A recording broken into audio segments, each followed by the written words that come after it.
প্রিয় ছাত্রছাত্রীবৃন্দ, আজকে আবারও আমার ইউটিউব চ্যানেলে তোমাদের সকলকে স্বাগত জানাচ্ছি। আমরা আগের পর্বে অর্থাৎ প্রতিফলনের তৃতীয় পর্বে গোলীয় দর্পণের সমীকরণ অর্থাৎ একটা মেরু থেকে বস্তু কত দূরে আছে, বস্তু দূরত্ব, তার জন্য একটা প্রতিবিম্ব গঠিত হবে, তার প্রতিবিম্ব দূরত্ব মধ্যে একটা সম্পর্ক রিলেশন আমরা পেয়েছিলাম। সেটা কি ধরনের রিলেশন পেয়েছিলাম? যদি ইউ দূরত্বে বস্তু রাখার জন্য ভি দূরত্বে প্রতিবিম্ব গঠিত হয়, তাহলে 1/u প্লাস 1/v এটা ইকুয়ালস টু 1/f হয়েছিল, যেখানে এফটা হচ্ছে ফোকাস দৈর্ঘ্য। এবার আমরা এটা জেনেছি এবং এটাও দেখেছি আগের পর্বগুলোতে যে বস্তুকে আমরা কোথায় রেখেছি তার উপর নির্ভর করে কিন্তু প্রতিবিম্বটা গঠিত হয়েছে। অর্থাৎ বস্তু বিভিন্ন অবস্থানের জন্য প্রতিবিম্বটার আকার কিন্তু বিভিন্ন রকম হয়েছে, কখনো ছোট হয়েছে, কখনো বড় হয়েছে। তাহলে এই যে প্রতিবিম্বের আকারটা চেঞ্জ হচ্ছে, কত গুণ চেঞ্জ হচ্ছে প্রতিবিম্বের আকার, অর্থাৎ বস্তুর সাপেক্ষে কত গুণ চেঞ্জ হচ্ছে, সেটাকে বলা হয় বিবর্ধন। তো চলো আমরা দেখে নিই রৈখিক বিবর্ধন কাকে বলছে। আমরা একটা বস্তু রেখেছি, সেই বস্তুটাকে আমরা সবসময় ক্যাপিটাল পি কিউ দ্বারা প্রকাশ করতাম, এটাকে আবার আমরা ও বলি, আকার যেটা বা দৈর্ঘ্যটা বা উচ্চতাটা। আর প্রতিবিম্বের আমরা স্মল পি স্মল কিউ দ্বারা প্রকাশ করতাম, এটাকে আই দ্বারা প্রকাশ করেছি। তাহলে বস্তুর সাপেক্ষে কত গুণ হচ্ছে, তাহলে আমরা এই যে বস্তুটা রেখেছিলাম এটা কিন্তু প্রধান অক্ষের সঙ্গে লম্বভাবে রেখেছিলাম। তাহলে প্রধান অক্ষের সঙ্গে লম্বভাবে রাখা কোন বস্তু গোলীয় দর্পণ দ্বারা প্রতিফলনের ফলে গঠিত প্রতিবিম্বের যে আকার বা উচ্চতা বা দৈর্ঘ্য ও বস্তুর দৈর্ঘ্যের যে অনুপাত, তাকেই বলা হচ্ছে রৈখিক বিবর্ধন, লিনিয়ার ম্যাগনিফিকেশন। আরো একবার, গোলীয় দর্পণের প্রধান অক্ষের সঙ্গে লম্বভাবে রাখা কোন বস্তুর প্রতিবিম্বের দৈর্ঘ্য বা উচ্চতা এবং বস্তুর দৈর্ঘ্য বা উচ্চতার অনুপাতকে বলা হয় রৈখিক বিবর্ধন। অর্থাৎ রৈখিক বিবর্ধন সমান সমান প্রতিবিম্বের আকার, প্রতিবিম্বের দৈর্ঘ্য বা উচ্চতা, এটাকে বাই বস্তুর দৈর্ঘ্য বা উচ্চতা। তাহলে এটাকে আমরা প্রতিবিম্বের আকার বা উচ্চতাটাকে আই অক্ষর দ্বারা প্রকাশ করি, আর এটাকে আমরা ও অক্ষর দ্বারা প্রকাশ করি, আর রৈখিক বিবর্ধনকে আমরা এম অক্ষর দ্বারা প্রকাশ করি। তার মানে এম সমান সমান হয়ে গেল আই বাই ও। এই গেল আমাদের রৈখিক বিবর্ধনের সংজ্ঞা। এবারে আমরা রৈখিক বিবর্ধনের গাণিতিক সমীকরণটা কি হবে তা করতে গিয়ে আমরা দেখো কি করছি। এটা এম ও এম ড্যাশ ক্ষুদ্র অনুযুক্ত অবতল দর্পণের প্রধান ছেদ নিয়েছি, তার প্রধান অক্ষের উপর একটা পি কিউ মানে ও উচ্চতার একটা বস্তু আছে, সেই বস্তু থেকে আমরা দুটো রশ্মি নিচ্ছি। একটা রশ্মি নিচ্ছি এইভাবে যে সরাসরি মেরুতে গেল, তাহলে মেরুতে গেলে এই দিকের যে এটা লম্ব, প্রধান অক্ষটাই কিন্তু এই বিন্দুতে লম্ব, তাহলে এই দিকের যে কোণ, এই দিকের কোণ সমান করে রশ্মিটা কি হবে, প্রতিফলিত হবে। আর একটা রশ্মি বক্রতা কেন্দ্রের ভিতর দিয়ে যাচ্ছে, যে পথে যাচ্ছে সেই পথে প্রতিফলিত হবে, তারা এই বিন্দুতে মিলিত হচ্ছে। অর্থাৎ কিউ বিন্দুর জন্য এই কিউ বিন্দুতে একটা প্রতিবিম্ব গঠন করছে। আর এটা লম্ব যদি টানি, এটা লম্ব আছে যেহেতু এখানে লম্ব টানবো, তাহলে এই হচ্ছে আমার প্রতিবিম্ব। তাহলে এই পি কিউ বস্তুর একটা পি কিউ সৎ প্রতিবিম্ব গঠিত হলো। তো এখানে দেখো আমরা এই প্রতিবিম্ব আর মেরু মিলে একটা ত্রিভুজ স্মল পি ও কিউ, তাহলে স্মল পি ও কিউ ও আর একটা ত্রিভুজ নিচ্ছি বস্তু আর মেরু মিলে, তাহলে ক্যাপিটাল পি ও কিউ।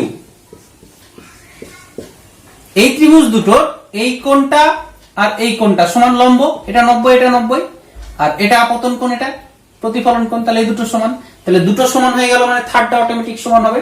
তাহলে এই ত্রিভুজ দুটো হচ্ছে সদৃশ্য।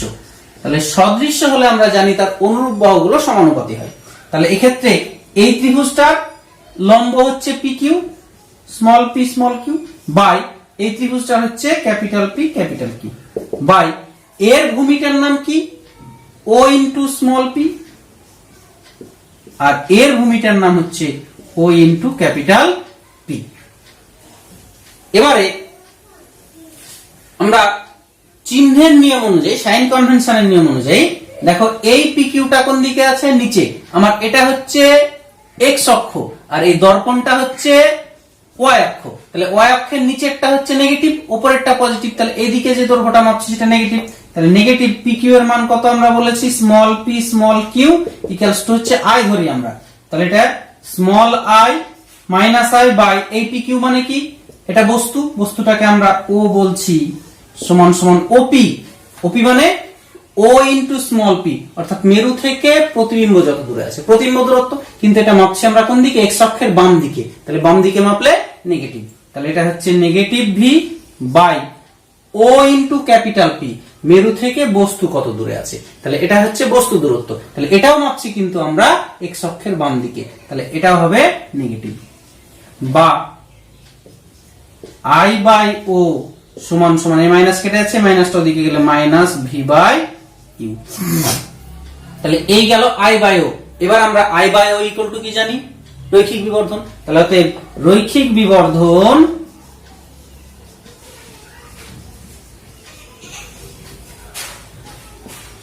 এম সমান সমান আমরা আই বাই ও জানি, সমান সমান আমরা পেয়ে গেলাম মাইনাস ভি বাই ইউ।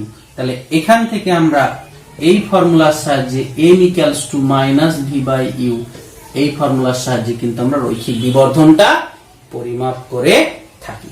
এই মাইনাস চিহ্নটা অ্যাকচুয়ালি বস্তুর সাপেক্ষে প্রতিবিম্ব সোজা হবে না উল্টো হবে সেটা নির্দেশ করে। এবার যদি দেখো যে সদ্বিম্বের ক্ষেত্রে ভিও নেগেটিভ ইউ নেগেটিভ, তাহলে এখানে মাইনাস মাইনাস প্লাস হয়ে গেল, মাইনাসটা থেকে গেল। তার মানে এই যে আই আর ও উল্টো চিহ্ন যুক্ত হবে, অর্থাৎ আই যেদিকে হবে ওটা উল্টো দিকে, আর ও যেদিকে থাকবে আইটা উল্টো দিকে, অর্থাৎ বস্তু সাপেক্ষে প্রতিবিম্বটা উল্টো হবে। আর যদি অসদ্বিম্ব হয়, অসদ্বিম্বে ভি হচ্ছে দর্পণের পিছনে, ভিটা পজিটিভ ইউটা নেগেটিভ, তাহলে এই নেগেটিভে নেগেটিভে প্লাস, তার মানে এই আই আর ও একই চিহ্ন যুক্ত, অর্থাৎ সমশীর্ষ হবে প্রতিবিম্বটা। বুঝতে পারা গেছে, বস্তু যেদিকে থাকবে প্রতিবিম্ব একই দিকে গঠিত হবে। তাহলে এই গেল আমাদের রৈখিক বিবর্ধনের রাশিমালা। তাহলে এটা আমরা সদ্বিম্ব গঠনের জন্য করেছি, অসদ্বিম্বের জন্য করতে পারি বা উত্তল দর্পণের জন্য করতে পারি, যেটা খুশি করতে পারি, কোনো অসুবিধা নেই, একই জিনিস আসবে, সেম জিনিস আসবে। এবার আমরা এই রৈখিক বিবর্ধনের সাহায্যে নিউটনের সমীকরণকে আমরা প্রকাশ করব। নিউটনের সমীকরণের সাহায্যে রৈখিক বিবর্ধনকে আমরা প্রকাশ করব। নিউটনের সমীকরণ আমরা কি দেখেছিলাম, যে ফোকাস থেকে যদি কোনো বস্তুর দূরত্ব হয় x আর ফোকাস থেকে যদি কোনো প্রতিবিম্বের দূরত্ব হয় y, তাহলে xy ইকুয়ালস টু হচ্ছে f স্কয়ার, যেখানে f টা হচ্ছে গোলীয় দর্পণের ফোকাস দৈর্ঘ্য। তাহলে এখান থেকে আমরা বলতে পারবো যদি বস্তু দূরত্বকে আমরা, তাহলে x হচ্ছে ফোকাস থেকে বস্তু দূরত্ব,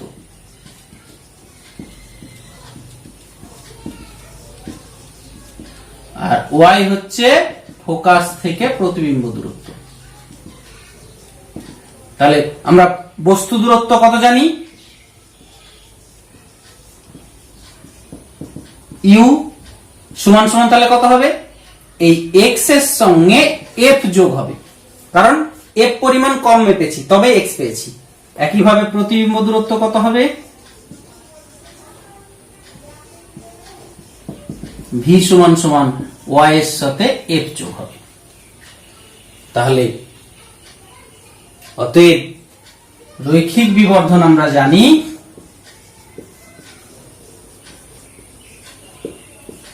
m সমান সমান মাইনাস ভি বাই ইউ, এর মানটা মাইনাস থাকলো y plus F by U এর মানটা হচ্ছে x প্লাস এফ। এবার এখান থেকে y ইকুয়ালস টু কত হবে বলো, এফ স্কোয়ার বাই এক্স। এই মানটা আমরা এখানে পুট করব। তাহলে ওয়াই এর মান F square by X plus F by X plus F সমান সমান, এখানে এফ বাই এক্স কমন নিচ্ছি আমরা।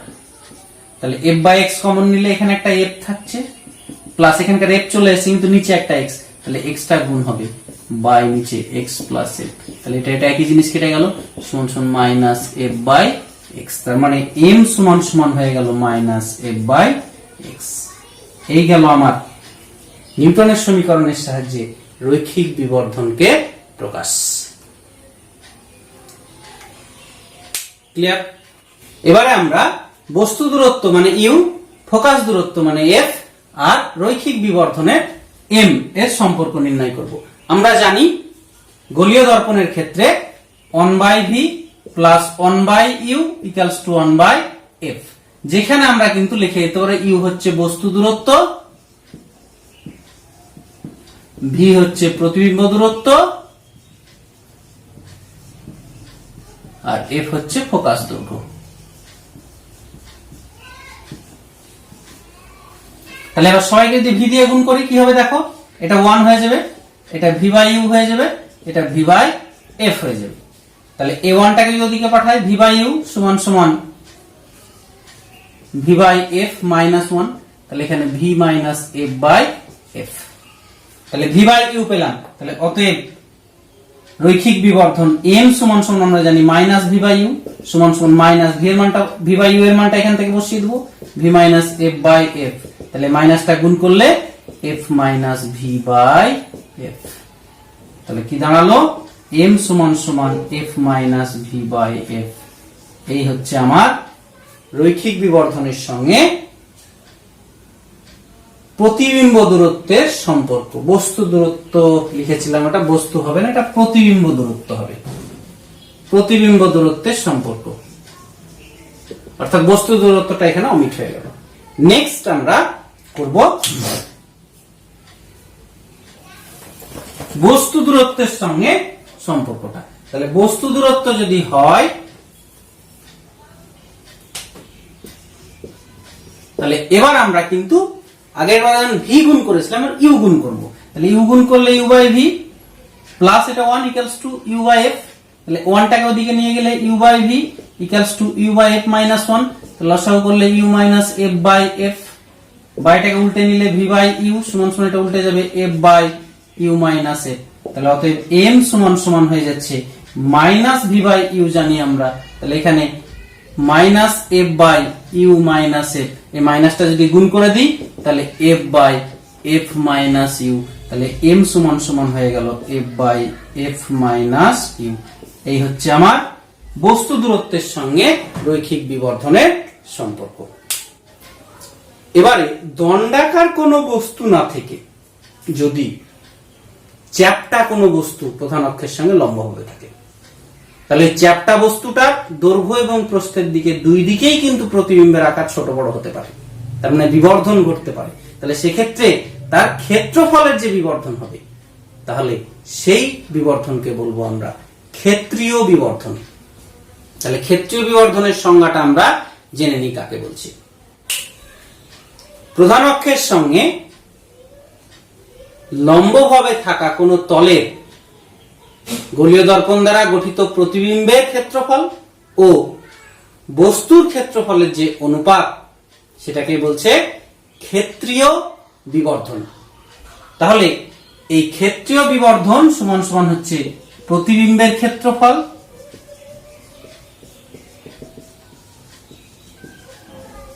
বাই বস্তুর ক্ষেত্রফল।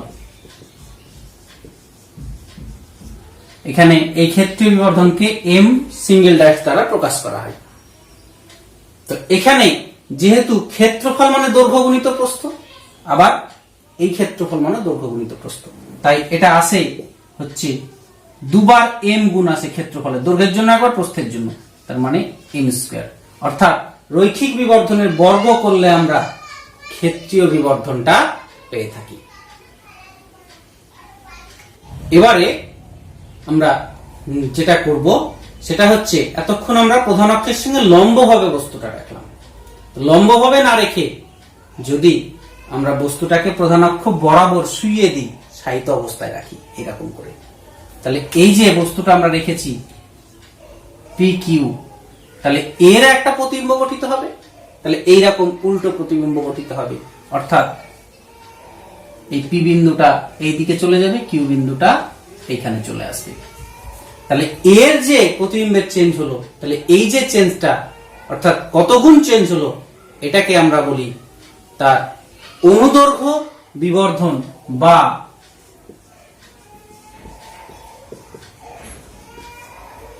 বা যেহেতু আমরা অক্ষ বরাবর রাখছি তাই এটাকে বলা হয় অক্ষীয় বিবর্ধন। এটাকে আমরা এম ডবল ড্যাশ দ্বারা প্রকাশ করে থাকি।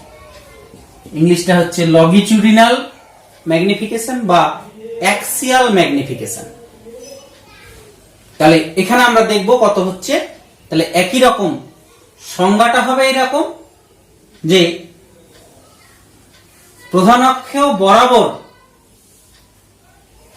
অক্ষ বরাবর রাখা কোন বস্তুর গোলীয় দর্পণ দ্বারা গঠিত প্রতিবিম্বের দৈর্ঘ্য আর বস্তুর দৈর্ঘ্যের যে অনুপাত তাকে বলা হচ্ছে অনুদৈর্ঘ্য বিবর্ধন বা অক্ষীয় বিবর্ধন, অ্যাক্সিয়াল ম্যাগনিফিকেশন। তাহলে এবার আমরা এই ম্যাগনিফিকেশনটা কত হবে, তাহলে এটা সমান সমান আমরা দেখলাম প্রতিবিম্বের দৈর্ঘ্য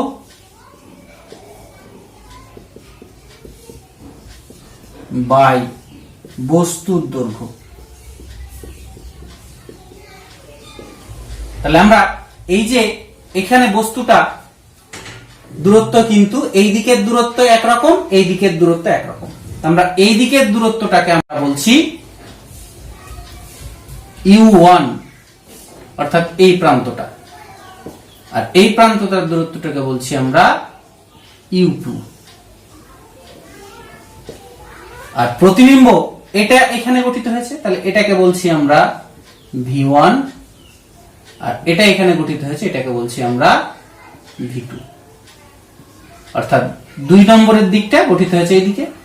তাহলে এখানে প্রতিবিম্বের দৈর্ঘ্য কত হচ্ছে, এই v1 থেকে v2 বাদ এইটুকুটা, তাহলে v1 থেকে v2 বাদ, আর বস্তুর দৈর্ঘ্যটা কত এখান থেকে এটা বাদ, তাহলে এই দূরত্বটা কত u2, এটা u1, তাহলে u2 মাইনাস u1। তাহলে এই গেল আমাদের অক্ষীয় বিবর্ধন। এবার যদি এই মানটা খুব কম হয়, বস্তুটা যদি খুব ছোট হয়, তাহলে প্রতিবিম্ব খুব ছোট গঠিত হবে। তাহলে সেক্ষেত্রে এটাকে আমরা বলতে পারি, ছোট জিনিসকে আমরা ডি দ্বারা প্রকাশ করি, ডিভি বাই ডিইউ, অর্থাৎ বস্তু দূরত্বের সাপেক্ষে প্রতিবিম্ব দূরত্বের অবকলনকে প্রকাশ করছি। তাহলে অবকলন যদি করি তাহলে আমরা অক্ষীয় বিবর্ধনটা পেয়ে যাব। এবারে আমরা রৈখিক আর অক্ষীয় বিবর্ধনের মধ্যে সম্পর্ক বের করব, relation between linear and axial magnification. তাহলে ইউ দূরত্বে যদি থাকা কোনো বস্তুর ভি দূরত্বে প্রতিবিম্ব গঠিত হয়, লেন্সের দর্পণের ফোকাস দৈর্ঘ্য যদি এফ হয়, তাহলে আমরা জানি 1/v + 1/u = 1/f। এবারে আমরা ইউ এর সাপেক্ষে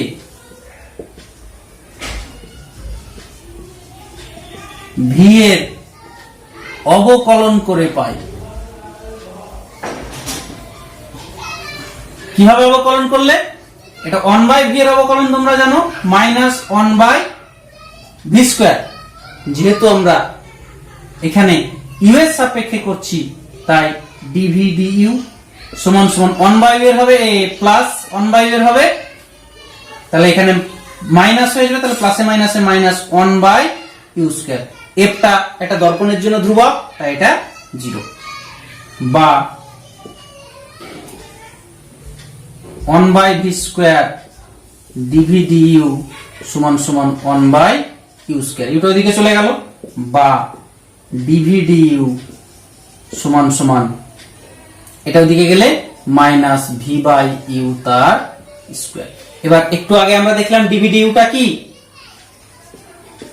অক্ষীয় বিবর্ধন m ডাবল ড্যাশ, আর আগে দেখেছি আমরা যে v/u টা হচ্ছে রৈখিক বিবর্ধন, অর্থাৎ এটা m তাহলে এম স্কয়ার। তাহলে এই গেল আমার অক্ষীয় বিবর্ধনের সঙ্গে রৈখিক বিবর্ধনের সম্পর্ক। খুবই থাকে পরীক্ষায় দুটোর সংজ্ঞা এবং সম্পর্কটা খুবই ইম্পর্টেন্ট। অর্থাৎ অক্ষীয় বিবর্ধন আর রৈখিক বিবর্ধন কাকে বলে, এদের মধ্যে সম্পর্ক নির্ণয় করো। 2+2 দেয়। নেক্সট এবার আমরা চলে যাব যে আগে আমরা দেখেছি যে উত্তল দর্পণ সর্বদা কোন বস্তুর অসৎ বিম্ব গঠন করে। তাহলে আমাদের প্রশ্ন হতে পারে যে উত্তল দর্পণ কি সৎবিম্ব গঠন করে না, বা করলে কখন করে? উত্তর হবে গঠন করে। সেটা কখন করে? আমরা সমতল দর্পণে যেমনটা দেখেছিলাম, অর্থাৎ অভিসারী আলোক রশ্মি গুচ্ছ যদি পড়ে তাহলে সেক্ষেত্রে সৎবিম্ব গঠন করে। এক্ষেত্রেও কিন্তু তার ব্যতিক্রম হচ্ছে না, সেম জিনিস। যদি অভিসারী আলোক রশ্মি উত্তল দর্পণের উপর পড়ে তাহলে সেক্ষেত্রে কিন্তু আমরা তার সৎবিম্ব গঠন করতে পারবে। তাহলে চলো ছবির সাহায্যে আমরা দেখে নিই। তাহলে দেখো আমরা এম ও এম ড্যাশ একটা ক্ষুদ্র নিযুক্ত উত্তল দর্পণের প্রধান ছেদ নিয়েছি, যার ও মেরু, এ মুখ্য ফোকাস, সি হচ্ছে বক্রতা কেন্দ্র। এবার ওর উপরে দুটো রশ্মি পড়ছে। দেখো এইভাবে রশ্মি দুটো কি রকম? অভিসারী, অর্থাৎ দর্পণ যদি না থাকতো গিয়ে এই ও বিন্দুতে মিলিত হতো। তাহলে ওটা হচ্ছে উৎস হিসাবে কাজ করবে, কিন্তু মিলিত হতো হয়নি, কারণ উৎসটা হচ্ছে অসৎ উৎস। তাহলে এই উৎসটা হচ্ছে অসৎ উৎস, অসৎ উৎস। এবার দর্পণের নিয়ম অনুযায়ী প্রতিফলিত হয়েছে, আপতন কোণ প্রতিফলন কোণের সমান করে প্রতিফলিত হয়ে তারা আই বিন্দুতে দর্পণের সামনে মিলিত হয়েছে। তার মানে এটা সৎ বিম্ব গঠন করেছে। তাহলে এখানে এটা হচ্ছে সৎ প্রতিবিম্ব। তাহলে উত্তল দর্পণ অসৎ উৎস সৎ প্রতিবিম্ব গঠন করলো। এই হচ্ছে উত্তল দর্পণের সৎ প্রতিবিম্ব গঠন করার একমাত্র শর্ত। পরীক্ষায় দেয় যে উত্তল দর্পণ কি সৎ প্রতিবিম্ব গঠন করতে পারে? তাহলে উত্তর হবে হ্যাঁ। রশ্মি চিত্র এঁকে দেখাও। তাহলে তোমাদের ছবিটা এঁকে দেখাতে হবে। নেক্সট আমরা এই অভিসারী রশ্মি যদি অবতল দর্পণের ক্ষেত্রে ফেলি তাহলে কি হবে? চলো ছবিটা দেখে নেওয়া যাক। তাহলে দেখো ছবিটা কি করেছি, যে এম ও এম ড্যাশ একটা ক্ষুদ্র নিযুক্ত অবতল দর্পণের প্রধান ছেদ নিয়েছি, যার মেরু হচ্ছে ও,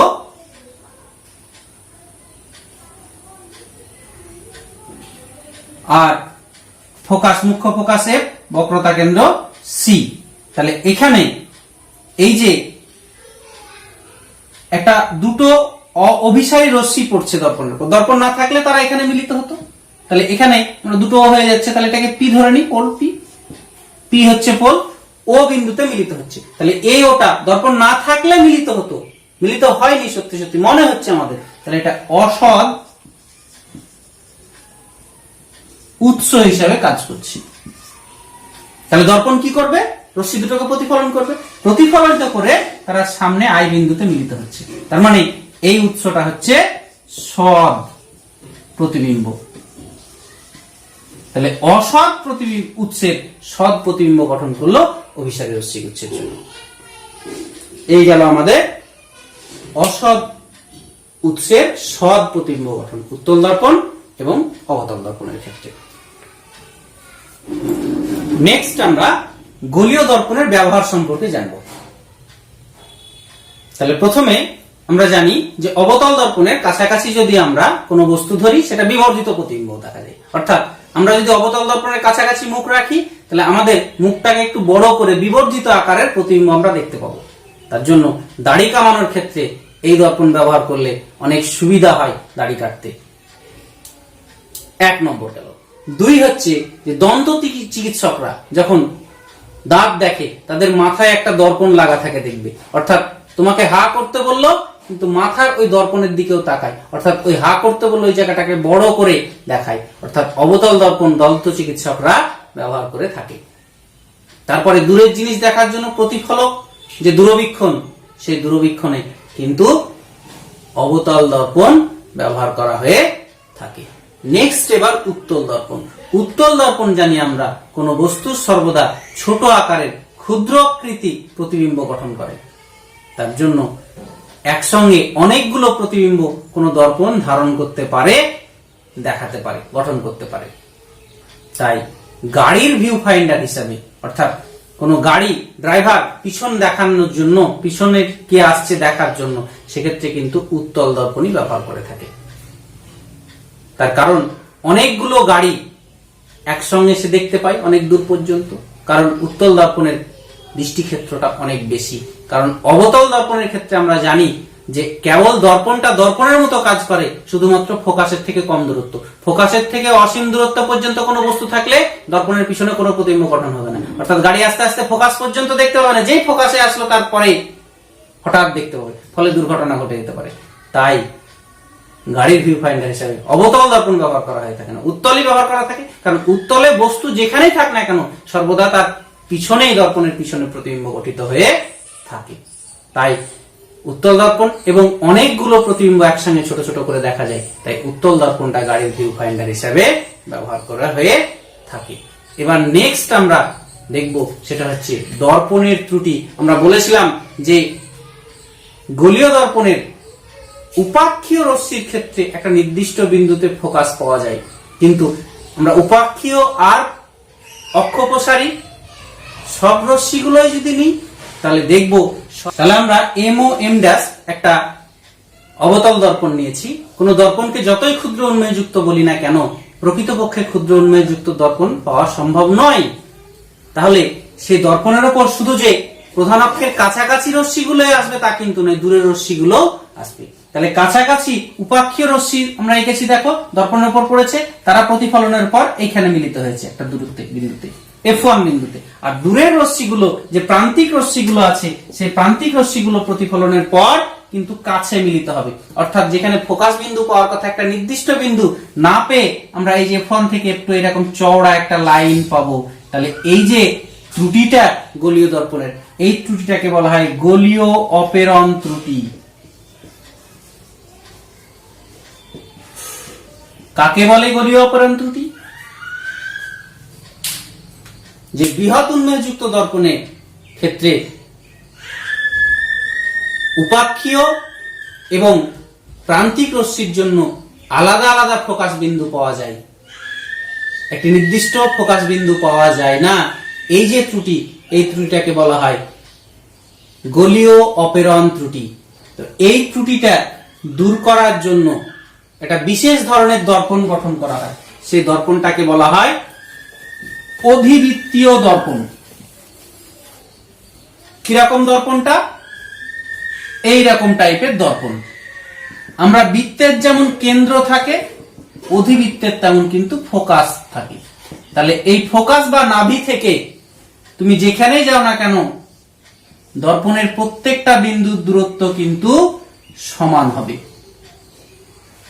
কম বেশি হবে না। যেটা গোলীয় দর্পণের ক্ষেত্রে ফোকাস থেকে প্রত্যেকটা বিন্দুর দূরত্ব সমান হতো না, কিন্তু আমরা ধরে নিতাম। এখানে কিন্তু সত্যি সত্যি কি হয়? সমান হয়। তাই দেখা যায় যে এইভাবে প্রধান অক্ষের সঙ্গে সমান্তরাল ভাবে কাছের রশ্মিগুলো যেখানে মিলিত হয়, দূরের রশ্মিগুলো কিন্তু সেম জায়গাতে মিলিত হয়, অর্থাৎ প্রত্যেকটাই কিন্তু একটা নির্দিষ্ট বিন্দুতে গিয়ে মিলিত হয়, ফোকাসে মিলিত হয়। তাহলে এই যে ফোকাসটা একটা নির্দিষ্ট বিন্দু, তাহলে ওই গোলীয় অপেরণ ত্রুটিটা এই গোলীয় দর্পণে কিন্তু দূর করা হয়ে থাকে।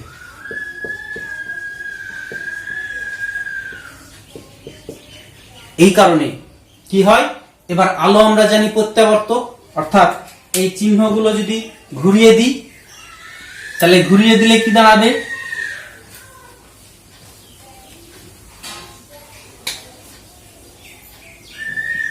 অর্থাৎ আলো এখান থেকে, এই ফোকাস থেকে একটা আলোক উৎস রাখা আছে, দর্পণের উপর পড়ছে।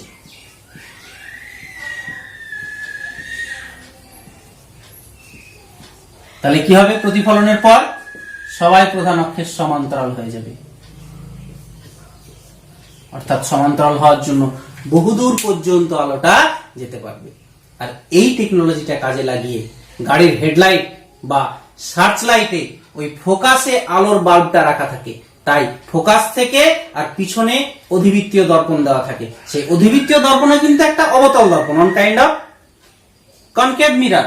তাহলে ওই অবতল দর্পণে পড়লে কি হচ্ছে, সেটা ফোকাসের পর ফোকাস থেকে প্রধান অক্ষের সমান্তরাল ভাবে অনেক দূর পর্যন্ত চলে যেতে পারছে।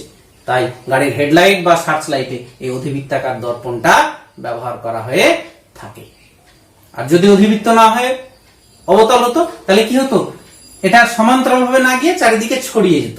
তাই স্ট্রিট লাইট গুলোতে, রাস্তার ধারে যে লাইট গুলো থাকে, সেই লাইটের উপরে একটা দর্পণ রাখা থাকে, সেই দর্পণটা কিন্তু অবতল দর্পণ রাখা থাকে। ক্লিয়ার? যাতে আলোটা ছড়িয়ে যায় চারিদিকে, অর্থাৎ একটা জায়গায় না পড়ে চারিদিকে ছড়িয়ে যায়, রাস্তা পুরোটা দেখা যায়। তাহলে এই গেল আমাদের কতগুলো দর্পণের ব্যবহার। তাহলে এই হচ্ছে আমাদের প্রতিফলন চ্যাপ্টারে তোমাদের সিলেবাস ভিত্তিক ছায়ার যে বই বা অন্যান্য সাতটার বই, সমস্ত বইয়ের তোমার যা আছে সেইগুলো পুরোটা কভার করে আলোচনা করা আছে। আশা করি তোমাদের কাজে লাগবে। তোমরা প্রত্যেকটা পর্ব দেখবে ধৈর্য সহকারে। যদি ভালো লেগে থাকে তাহলে আমার চ্যানেলটা অবশ্যই সাবস্ক্রাইব করতে ভুলবে না। ভালো থাকো, সুস্থ থাকো। এই চ্যাপ্টারের আবার গাণিতিক সমস্যা নিয়ে আমাদের এর পরের পর্বে তোমাদের সঙ্গে দেখা